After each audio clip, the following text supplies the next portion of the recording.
दो आयाम है जीवन के, एक अंदर एक बाहर। बाहर जो विस्तार होता है उसको भव्यता कहते हैं, बहुत भव्य है। दुबई में बड़े बड़े स्काइस जो कहते हैं, स्काई टच, जो इमारतें बड़ी बड़ी अट्टालिकाएं हैं, सब कुछ बड़ा बड़ा है। पेरिस जाएंगे तो बड़ा एफिल टावर है। टेक्नोलॉजी को देखें तो अद्भुत भव्यता दिखती है। बाहर जो भी उपलब्ध करते हैं वो भव्य होता है, वो दिव्य नहीं होता है। अंदर जो प्राप्त करते हैं वो दिव्यता कहते हैं। हम ये नहीं कहते बाहर बहुत दिव्य है। जब आप प्रार्थना करते हैं, जब आप भजन करते हैं, जब आप मेडिटेशन करते हैं, जब आप किसी सन्यासी से मिलते हैं, जब किसी अच्छे ऑरिक फील्ड वाले से मिलते हैं, तो दिव्यता का बोध, जो भव्यता है, जो चकाचौंध है, उसकी एक सीमा है। दिव्यता असीम है। हमारे जीवन में दिव्यता कैसे आए? भव्यता तो सबकी है कम बेसी, और ये भव्यता वो रैट रेस है। Even if you win the race you are a rat. Spirituality का मतलब होता है हमारे अंदर दिव्यता कैसे आए।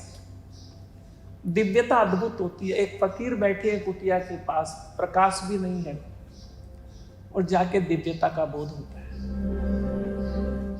बड़े से बड़े आदमी से आप मिल लें,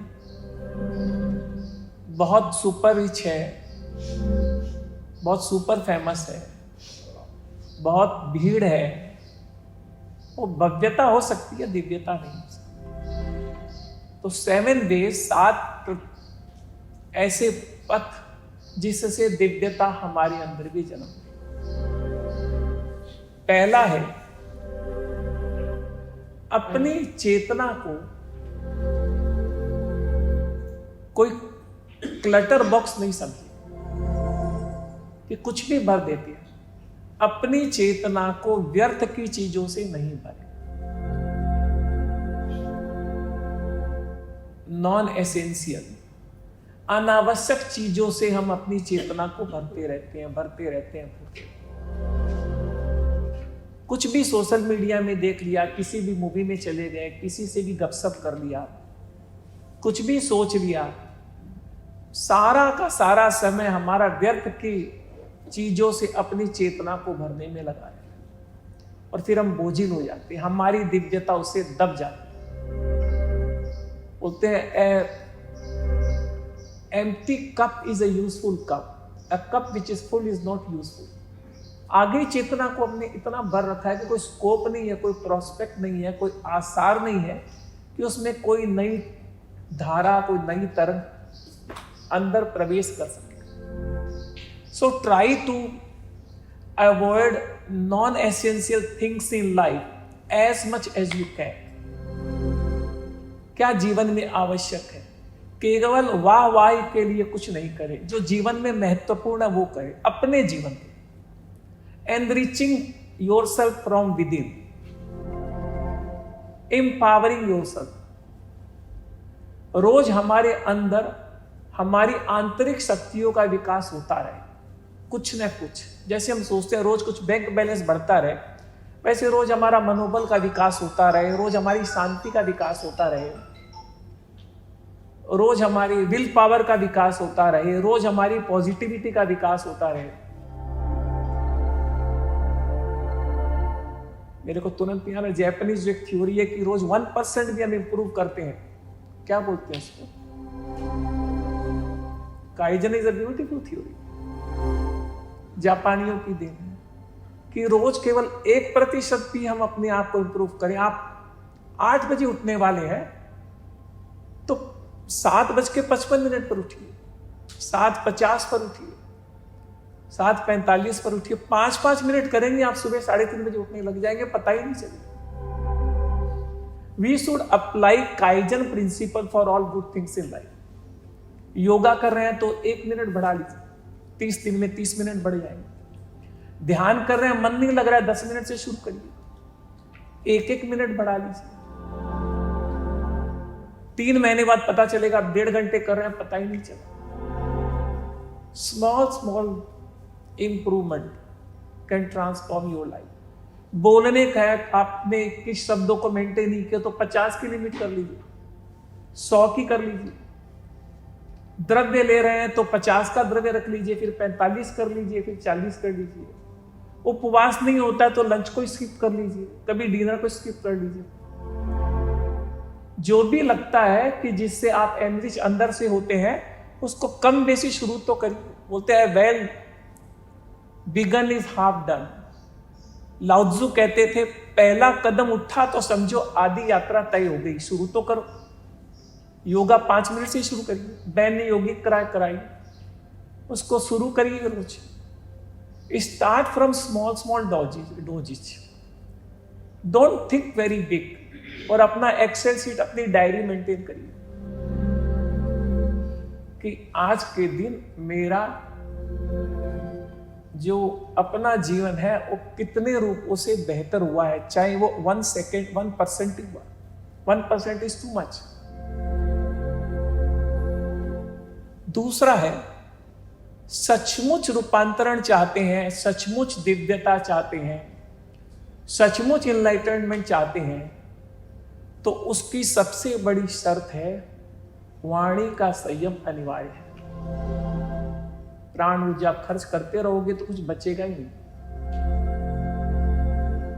वाणी का संयम निश्चित रूप से अनिवार्य है। मौन आधा घंटा करें। मौन का मतलब गैजेट को ऑफ कर दीजिए। Isolate yourself from the whole world. Be alone in the room. No TV, no reading, no writing, nothing. कभी आप कुछ भी नहीं करके एक बार रूम में बैठिए।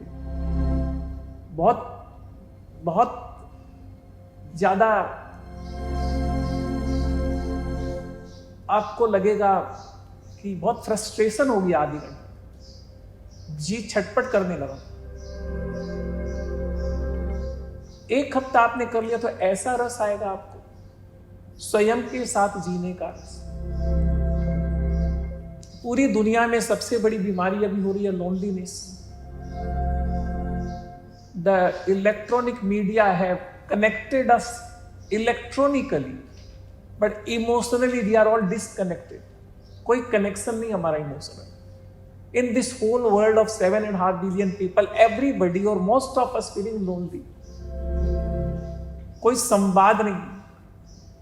सबसे बड़ी बात है हम लोगों ने संवाद करना छोड़ दिया।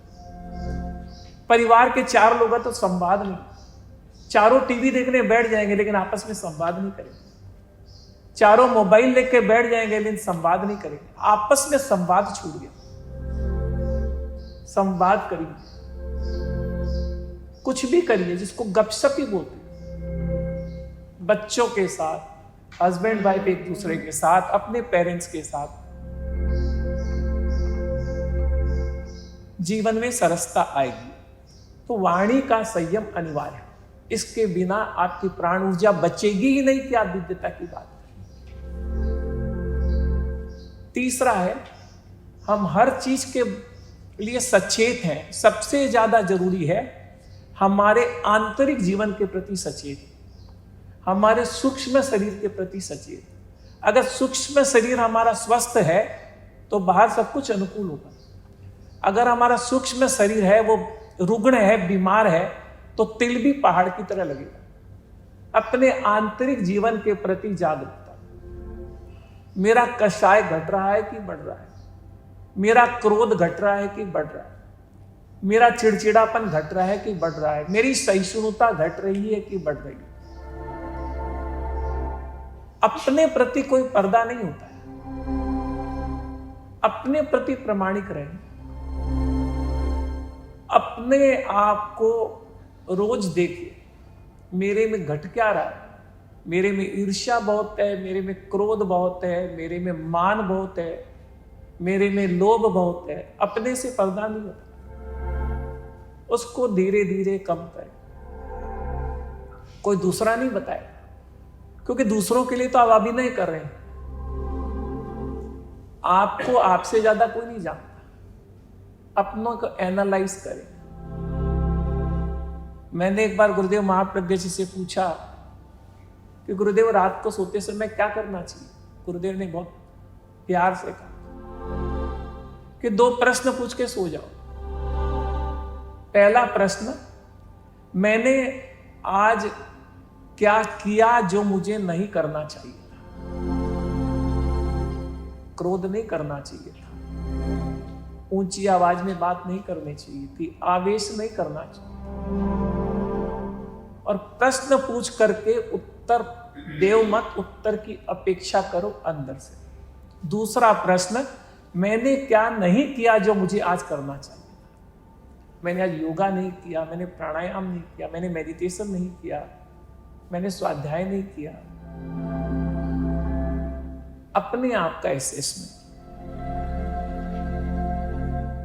ध्यान से, ध्यान का कोई व्यावहारिक लक्ष्य गुरुदेव ने बताया प्रेक्षा ध्यान प्रणेता ने, तो वो है संपूर्ण स्वास्थ्य, टोटल हेल्थ। ध्यान से आपका फिजिकल हेल्थ, आपका मेंटल हेल्थ, आपका इमोशनल हेल्थ और आपका स्पिरिचुअल हेल्थ सब एक साथ धीरे धीरे स्वस्थ होते हैं। आप ज्यादा शांत हो जाते हैं। मूल कारण है कि ध्यान से आप शांत हो जाते हैं तो सब चीजें स्वस्थ हो जाती है। हमारी बीमारी का सबसे बड़ा कारण है वो एंग्जाइटी बोलिए, स्ट्रेस बोलिए, वो अशांति है। जितने अशांत होंगे उतनी एंग्जाइटी बढ़ेगी, जितना एंग्जाइटी बढ़ेगी उतना बीपी और पल्स बढ़ेगा, जितना बीपी और पल्स बढ़ेगा उतना आप मेडिकली सिक हो जाएंगे। तो ध्यान से टोटल हेल्थ मिलता है, इसलिए ध्यान, अगर स्वस्थ रहना है तो ध्यान कीजिए, स्वस्थ रहना है तो शांत रहिए, स्वस्थ रहना है तो आंतरिक जीवन के प्रति सजग रहिए। अगला दिव्यता का तरीका है, आप जब तक उच्चतर चेतनाओं से संपर्क में नहीं आएंगे आप दिव्य नहीं होंगे। कुछ कनेक्शन यूनिवर्स से चाहिए, कुछ कनेक्शन कॉस्मिक पावर से चाहिए। जब तक unless you are connected with the higher forces you can not evolve as a human being. और उच्चतर शक्तियों से, चाहे वो अरिहंतों से, चाहे सिद्धों से, चाहे आचार्यों से, चाहे यूनिवर्स के कॉस्मिक और डिवाइन पावर से कनेक्ट होना है तो उसका एकमात्र माध्यम ध्यान ही है। ध्यान से you are connected with the higher forces और वहां से आपको पावर मिलता है। आंतरिक क्षमताओं से केवल अलौकिक लाभ नहीं होता है, दैनिक जीवन में आप कुछ ऐसा करने लगते हैं जो सामान्य व्यक्ति नहीं कर पाता। ध्यान से आपकी आंतरिक शक्ति नहीं बढ़ती है, केवल अलौकिक पावर नहीं होता है, लौकिक पावर भी होता है। दैनिक जीवन सुधर जाता है, काम बड़ा सरल हो जाता है। As a housewife, as a businessman, as a professional, as a creative, सब कुछ में एक गुणवत्ता आ जाती है। मेडिटेशन में मिडास टच है, जिसको भी छूती है it turns into gold, it turns into a power. और अंतिम तरीका है दिव्यता का। दिव्यता का सीधा सीधा संबंध आपके स्थिरता से है।